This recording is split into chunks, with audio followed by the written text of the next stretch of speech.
And welcome back to the Daily Wrap. Before we get going, we wanted to hear your thoughts on the issues we're talking about tonight and every night. To do that, go to newsmaxtv.com/comments and you can let us know exactly what's on your mind. All right, guys, it's potluck time. This is the part of the show where we go around the table and share our favorite stories of the day. Bill Tucker, you're first up. What'd you cook up for tonight? Well, you know, it's interesting. We were talking about Rand Paul a little earlier and the fact that he's lost a lot of traction. But Rand Paul is doing something which may make him current again, at least in political discussions, and that he has proposed something called a fair and flat tax. Now, I'm not an economist. I did not sit down and economically analyze it. Very simply, it's a flat tax on the individual side, 14.5%, period. On the business side, it's basically a VAT tax, meaning a value-added tax. So that he contends, and Steve Moore, who wrote this with him, contend that this would result in more net revenue at the end of the day than what we get now. But I got to tell you, as much as I want to hear this talked about, as much as I am in favor of a flat tax, we all know that this will probably go nowhere unless the American people get really behind this. Because, Rick, there's way too many political interests in Washington, D.C. that are too tied into and too anchored to the need for a complex tax program. And that raises my one question. Look, you know, you and I both work over at Forbes, so we work for the godfather of the flat tax, Steve Forbes.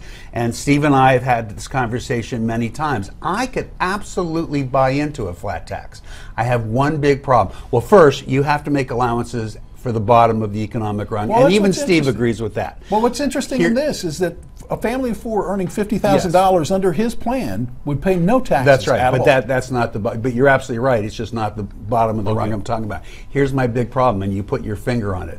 You got to guarantee me that as you wipe out the 75,000 pages of the tax code and replace it with a flat tax and that postcard we're going to get to file, that it's only a matter of a couple of years until we've got 75,000 new pages as special interests come along and make changes to the flat tax.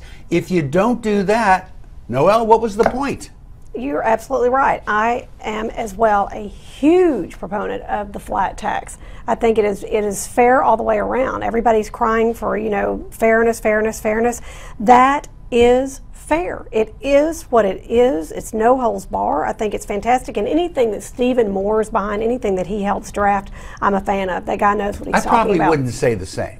Well, I mean, he used to work for. He used to work when the Club for Growth was founded, and I think that he's a genius.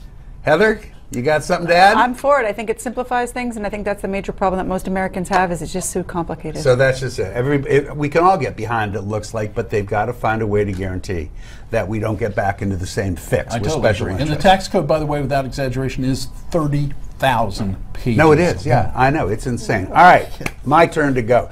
The question I want to pose, since I have so many Republicans sitting here with me today, is why can't the party get in step with the times? Just 2 years ago, a white paper was commissioned by the chairman of the Republican National Committee trying to do an intelligent analysis of what went wrong in the 2012 election. What came out of that white paper was the importance of the Republican Party reaching out to minorities, all minorities, women, minorities, Hispanics, African Americans. This was the key to future success.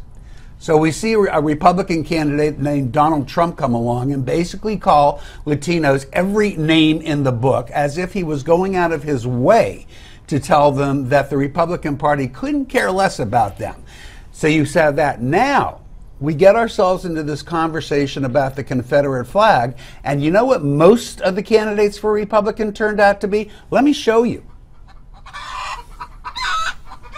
All those faces that you see there were all people, including Mr. Straight Talk himself, Donald Trump, who either refused to take a position, or in the case of Santorum, in the case of Scott Walker's really my favorite because he was completely staying out of it until Nikki Haley today said, no, we're going to go and try and get rid of this. Then he was like, oh yeah, that's the right thing to do. Is this really the kind of candidates that you want?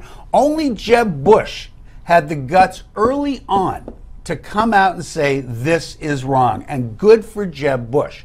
Actually, there were a few others. Again, my current favorite GOP candidate, tell me her name. I just Carly Fiorina. Thank you, Carly Fiorina. She's really a favorite. So, well, yeah, it's a Republican. It's as favorite as it calling gets. Nicole. Let's not He get doesn't carried remember. away. But she did. I mean, she may have said it's up to them to work it out, but she said, but if it were up to me, it's got to go. It's divisive. It's offensive. It's wrong. There were a couple of Republican candidates who stood up like tough people. The rest of them were total wusses. Guys, quickly. Noah, you're a big Republican strategist. What the heck is wrong with your party in 10 seconds? I think that we had, as far as race relations, I think back in the last elections, I think we had an epic fail on And what are you doing to make it better? Look at these things. Rick, I can tell you that, but I can't answer that in 10 seconds. Okay, we'll do it In all again at some fairness. time. Okay, coming up next, time for our fun time of the day, yay or nay. This is the Daily Wrap. Don't go anywhere.